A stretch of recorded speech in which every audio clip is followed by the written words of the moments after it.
apakah catatan jurnal dan juga format akaun bila berlakunya proses pembubaran ataupun menamatkan operasi perkongsian ataupun menutup kedai lah.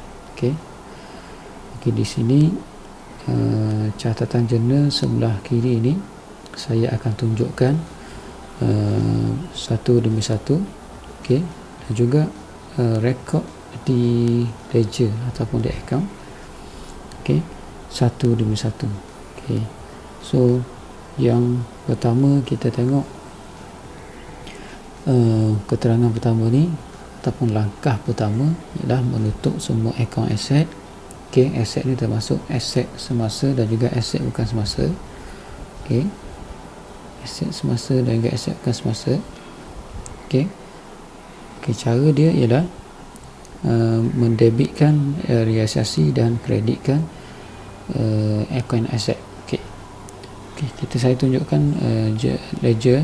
Okey, macam mana dia boleh jadi kredit akaun aset. Okey, saya bagi satu contoh iaitu alatan pejabat. Okey, alatan pejabat 20,000. Okey, dia berbaki sebelah debit. Okey, sebab dia aset bukan semasa. Bila dia pindahkan, so awak akan pindahkan sebelah kredit. Okey, dengan merekodkan, dengan memindahkan ke realisasi. Sebab itulah dekat akaun realisasi ni ada sebelah debit, akan direkodkan sebelah debit. Okey, saya tunjukkan. Okey, yang kena debit kan. Contoh yang kena pindahkan semua akaun aset dan juga semua akaun aset semasa dan juga aset bukan semasa. Okey, ni ABS, ni ABS. Ini adalah aset semasa. Ini juga adalah aset semasa. Okey. Okey, kecuali tunai dan bank. Maksudnya bila dia kata kecuali itu sebab dia dah wujudkan untuk akaun tunai ataupun akaun bank. So akaun bank ni dekat bawah tu dia dah wujudkan, so dia dah jadi baki lah. Okey, dia tak akan pindah ke akaun realisasi. Okey, so dia akan ada akaun dia lah, akaun bank. Okey, sementara kalau kita nak jawab soalan realisasi ni, sebaiknya kita pindahkan dulu baki bersama dengan baki akaun bank. Okey, akaun bank dan juga akaun modal dipindahkan dulu. Okey, akaun modal ni pindahkan. Okey, so selesai dia punya langkah pertama. Okey, dengan menutup akaun bank, menutup akaun aset bukan semasa dengan aset semasa kecuali itu dalam bank. Okay, ini langkah dia. Okey, langkah yang seterusnya ialah menutup semua akaun semasa perkongsi dan memindahkan ke akaun modal perkongsi. Okey, maksudnya akaun semasa ni kita tutupkan dia. Okey, kita pindahkan. Okey, contoh kat sini. Okey, akaun semasa. Okey, akaun semasa.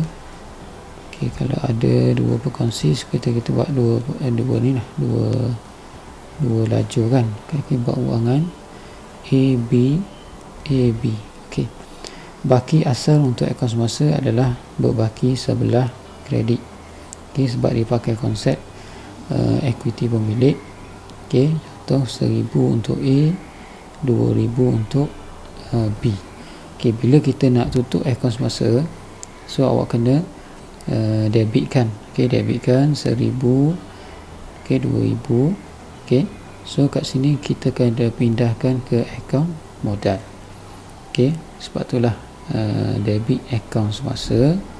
Okey, debit akaun semasa dan kreditkan akaun modal. Okey, saya gariskan dekat mana kesan dia dekat akaun ni. Okey, di sini kan.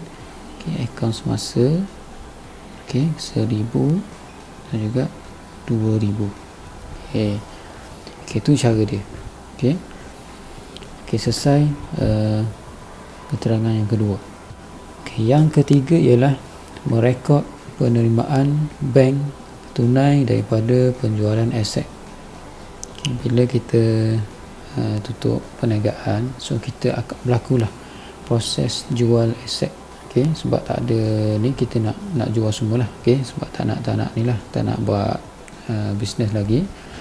Okey, bila kita nak rekodkan bank tunai daripada penjualan, okey, kat sini kita akan dapat duit bila penerimaan bank tunai daripada penjualan ni. So bank dapat duit, sebab itulah bank akan rekod sebelah kredit. Okey, dan akan kreditkan akaun realisasi. Okey, contoh kat sini ialah dia jual alatan pejabat kenderaan. Okey, mungkin dia jual dalam harga RM50,000. Okey, dia jual alatan pejabat dan juga kenderaan RM50,000. Okey, catatannya dapat duit bank. Okey, dapat duit bank RM50,000. Okey, RM50,000. Okey, kreditkan RM50,000. Okey, tu cara dia. Okey, dapat duit, kita pegang apa yang awak faham kat sini. Bila dapat duit, bank akan debit. So untuk catatan jenda, untuk catatan ledger, okey, kat sini kan, okey, sebelah kredit, okey, bank RM50,000. okey, dan juga realisasi RM50,000. okey, so bank debit, realisasi kredit. okey, itu cara dia. Okey, yang seterusnya ialah yang keempat, merekod aset yang diambil alih oleh berkongsi jika ada. Okey, aset yang diambil alih oleh berkongsi, okey, dia akan melibatkan akaun modal dan juga realisasi. Okey, so akaun modal akan debit, kreditkan akaun realisasi. Contohnya kat sini, salah satu berkongsi dia ambil satu aset. Okey, katakanlah dia ambil aset inventory. Okey, contoh dia ambil inventory. Okey, inventory dia ambil RM9,000. Okey, RM9,000. So apa yang kena debitkan ialah akaun modal berkongsi itu sendiri. Okey, RM9,000 dan juga realisasi RM9,000. Okey, contoh kat sini adalah berkongsi A mengambil inventory, okey, berharga RM9,000. okey, so saya tunjukkan, okey, modal A ni, okey, dan juga okey, dia dah tak timbul lah apa jenis aset dia ambil. okey, so, inventory tu dah tak ada ni kan, tak perlu direkodkan, cuma awak rekod kredit, realisasi, debit, akaun modal. Okey, yang seterusnya ialah merekod penerimaan tunai daripada akaun belum terima. Okey, dengan mengabaikan hutang lapuk, diskaun diberi. Bila kita kutip duit daripada akaun belum terima, okey, biasanya berlakulah hutang lapuk dan sebagainya, dan juga kita akan bagi diskaun. Okey, sebab kita nak tutup kedai, so kita nak dapat duit, so kita akan bagi diskaun. Okey, so nak rekodnya ialah penerimaan tunai. Okay, sebut je penerimaan tunai daripada akaun terima, dia mesti debitkan bank ataupun tunai, biasanya bank lah. Okey, sebab duit masuk. Okey, duit masuk. Okey, contoh kat sini dia akaun belum terima ni, harga asalnya RM5,000, tapi dapat, sebab kita bagi diskaun RM500, so kita ni lah, kita dapat RM4,500 saja. Okey, RM4,500. So debitkan akaun bank dan juga kreditkan realisasi. Okey, untuk catatan akaun, okey, tadi mendebitkan akaun bank, okey, dan juga mengkreditkan akaun realisasi. Okey, so dekat akaun realisasi dia akan rekod butiran bank, dekat akaun bank akan direkodkan butiran realisasi. Okey, RM4,500. Okey, yang seterusnya ialah merekod belanja realisasi, iaitu belanja guaman. Okey, bila ada belanja, okey, dia melibatkan duit, so duit kena keluarkan, so sebab itulah dia rekodkan bank sebelah kredit, okey, dan debitkan realisasi. Okey, bila kita rekod jurnal, dia tak akan tulis akaun lah, dia akan tulis je realisasi bank. Okey, akaun tu dia tak tuliskan. Okey. Okey, di sini contoh belanja realisasi, okey, RM1,500. Okey, contoh, okey, RM1,500. Okey, belanja realisasi.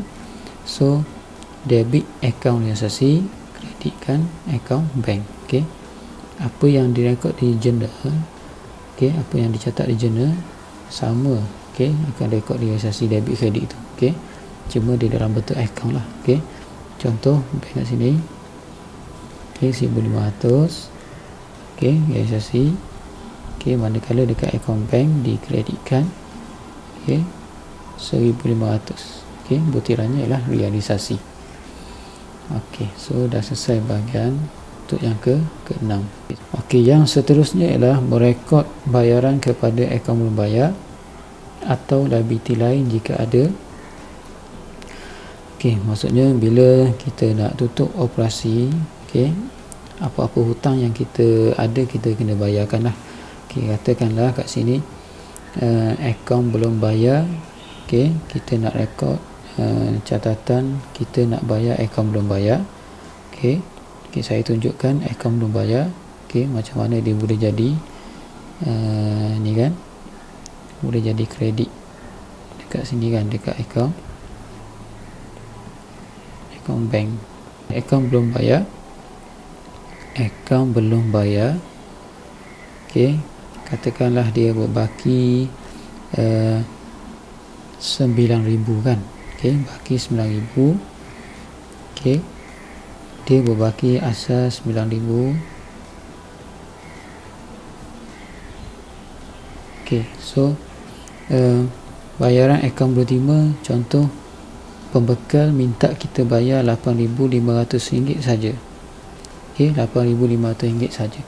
Okey, bila kita bayar RM8,500, so kita tahu bank akan direkodkan lah. Okey, bank akan jadi kredit sebab kat sini akaun belum bayar ni akan jadi debit. Okey, so dia akan pindah ke bank. Okey, sebab itulah dekat akaun bank tu akan jadi kredit dan didebitkan akaun belum bayar.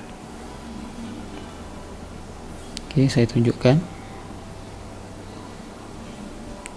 Okey, itu cara dia untuk rekod akaun belum bayar. Sama juga kalau ada liability lain, contoh sewa belum bayar. Okey, rekodnya sama, cuma butiran kat sini dia akan tulislah sewa belum bayar. Okey, yang seterusnya ialah merekodkan diskaun diterima daripada akaun belum bayar. Biasanya dia akan bagi diskaun, pembekal akan bagi diskaun bila kita menjelaskan. Okey, jika ada, kalau tak ada, so tak adalah rekod ni. Okey, kalau soalan tak ada berkenaan dengan diskaun, so tak perlu direkodkanlah jurnal ni. Okey, sekiranya ada, dia bagi diskaun. Okey, katakan akaun belum bayar tu RM9,000. Okey, RM9,000. Okey, dia bagi diskaun, okey, RM500. Okey, RM500.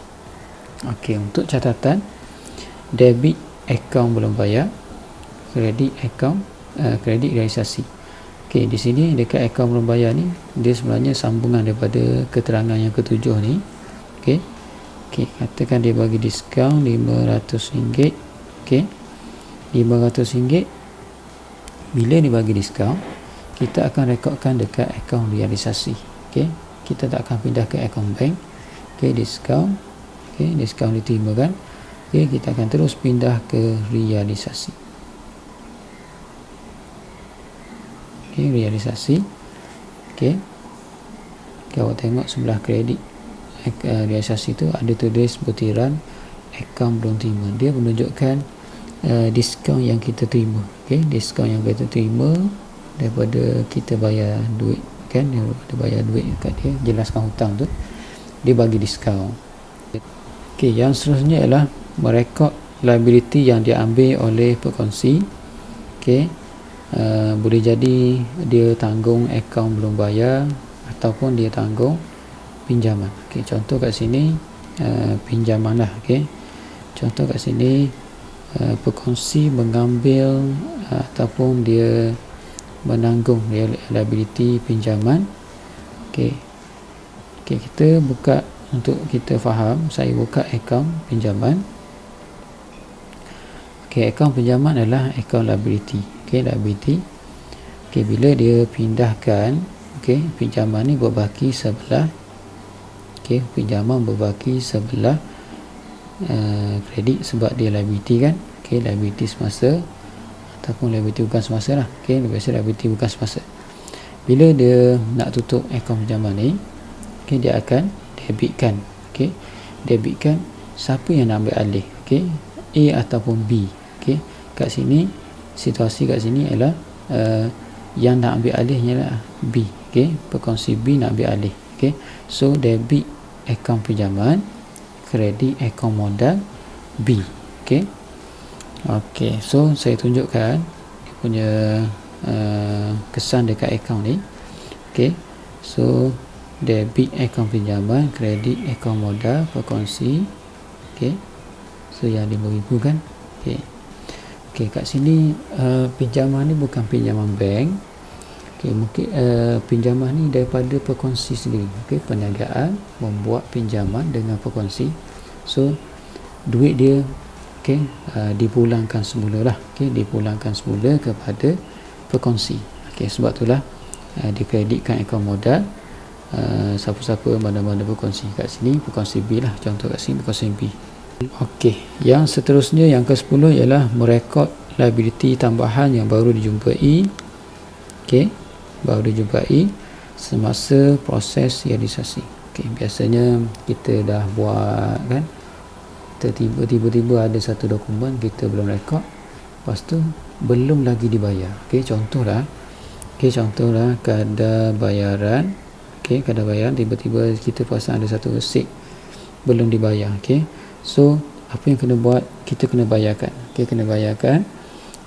Bank bila sebut bayar, bank kena kredit, so debitkan realisasi. Contoh kat sini adalah kadar bayar ni mungkin RM900. Okey, RM900.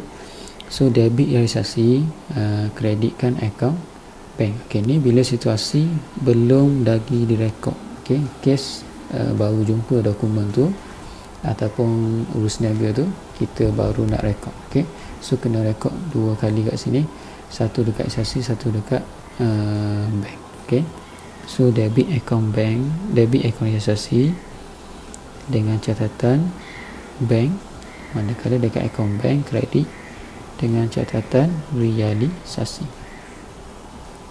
Okey. Okey, yang seterusnya ialah merekod untung atau rugi. Okey, jika untung ataupun jika rugi. Okey, jika untung debit realisasi, kreditkan akaun modal. Jika rugi, debitkan akaun modal, kredit akaun realisasi. Okey, untuk yang ke-11 ni, kita nak tahu untung rugi, kita mesti tutup akaun dia dulu, barulah kita rekodkan jurnal dia. Okey. Okey, contoh kat sini Okey, awak tengok dekat akaun realisasi. Okey, macam mana boleh dapat modal A, modal B ni? Okey, dengan menutupkan akaun ni dulu. Okey, tutup akaun ni kita tengok mana yang lebih besar. Okey, kat sini ialah yang lebih besar ialah sebelah kredit. Okey, yang ni lebih besar. Okey, so pindahkan sebelah debit. Okey, tolakkan semua bahagian. Okey, 5,000, 9,000, 4,500. Tinggal lagi 12,400. Okey, 12,400. Okey, bila dapat 12,400 ni, kita kena pecahkan ikut nisbah dia. Okey, katakanlah dalam ikatan perjanjian tu 1:1. Sebab itulah seorang dapat satu bahagian, seorang dapat satu bahagian. So daripada jumlah yang lebih ni, okey, daratlah 1/2, 1/2. Okey, masing-masing dapat 6,200, 6,200. Okey, nak tahu rugi ataupun untung, kalau sebelah debit lebih besar, maksudnya berlakunya kerugian. Kalau kredit lebih besar, berlakunya keuntungan. Okey, kat sini berlakunya rugilah. Okey, berlaku rugi. So untuk catatan rugi, okey, kreditkan akaun realisasi, debitkan akaun modal kan. Okey, so kat sini kan. Okey, kalau soalan ni kes kerugian lah. Okey, kalau untung debitkan realisasi, kreditkan akaun modal. Okey, so saya tunjukkan dia punya flow dia. Okey, akan jadi 6,200, so dia pindahkan ke akaun modal dia masing-masing. Okey, so 6,200. Okey, itu cara dia punyalah. Kita nak tahu untung rugi tu dengan menutup dulu akaun tersebut.